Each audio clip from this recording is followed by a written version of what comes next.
With gas prices climbing higher and higher every single day, it's getting harder and harder for everyday Americans to get where they need to go.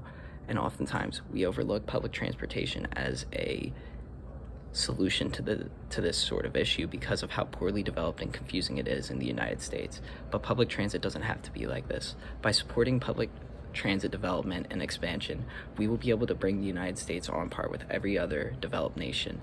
The car-centric infrastructure of the United States is a relic of the past, and with our need to move over to cleaner forms of transportation, bolstering our public transit could be a solution due to its lower carbon footprint. In addition to its lower cost and smaller carbon footprint, public transit is often considered safer than driving. Through this speech, you will see why supporting the development of public transit is a very, very important aspect of living in a green, cleaner, and safer future. The first main point I'd like to point out is public transit is cheaper than driving your car. According to the travel website kayak.com, a train ticket from New York City to Philadelphia on average costs $37 round trip, oftentimes lower. A bus ticket can cost as little as $30 round trip on the Greyhound. And contrast that to, say, driving the same 94 miles in your car. Assuming your car gets 20 miles a gallon, you are going to be driving 188 miles round trip, 20 miles a gallon. You are going to be paying $40 plus parking plus tolls. You are easily paying double what it would cost you to go take a train back and forth from the city. And this isn't the exception. According to the American Public Transportation Association, the average American save as much as $10,000 a year if they get rid of their car and use public transportation.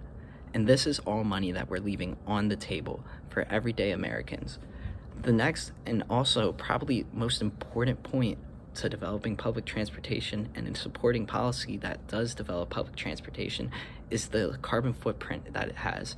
According to the EPA, the Environmental Protection Agency, the average car in America will emit just under a pound of carbon dioxide per passenger mile.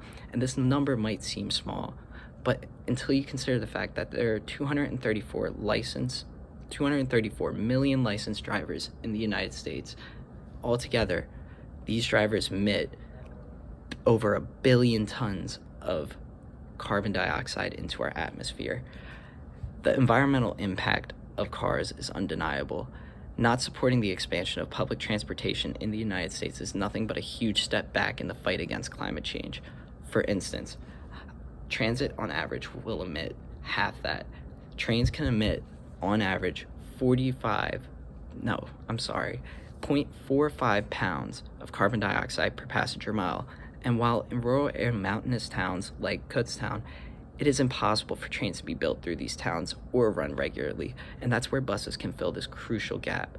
Because buses, they are not just cars, they carry more people at once and lowering the overall carbon footprint.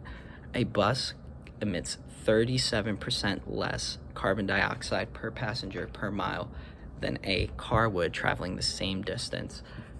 And the fact that we aren't supporting this development in public transit as a solution to our climate change crisis is asinine and should be a call of action to all of us.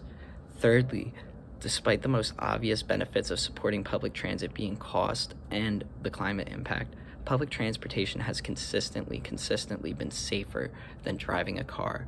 We all know loved ones who got into car accidents. My own mother suffers from an accident she was in. And sadly, no matter how safe we are, there is always reckless drivers. There is always drunk drivers on the road. And public transportation can allow this to be lessened. While there is still always going to be idiots on the road, While there's always still going to be idiots on the road, according to the U.S. Department of Transportation, over 42,000 people die every year in car accidents. And these are in most cities where public transportation is as accessible. In contrast, cities like New York City and Philadelphia and Washington, D.C. tend to have the lowest traffic deaths, according to the National Highway Traffic Safety Administration. This is due to the ability for drunk and reckless drivers to be able to take the train home from the bar or wherever they're at instead of driving and endangering everyone. This is a horrifying statistic that we can very easily solve if we just support the development of public transit. And as we move into a greener, cleaner future, Our politicians continue to drag their feet on this simple issue, easy solutions that could affect all of us. Public transportation is significantly cheaper. The route to Philadelphia to New York is a common one and will save our fellow Americans hundreds of dollars a year for those who work in one city and live in another. And in addition to these cost savings, as we inch further and further to the climate crisis, we need to cut our greenhouse gas emissions. Almost a quarter of all emissions in the United States is caused by transportation. Trains, buses can cut our emissions significantly. And finally, most importantly to me, expanding public transportation will save lives. These statistics should be a call of action, and I urge you to write to your governors, your state senators, and local officials. Let them know how important climate change is and how the costs and safety are to you, and let them know that public transportation can solve it.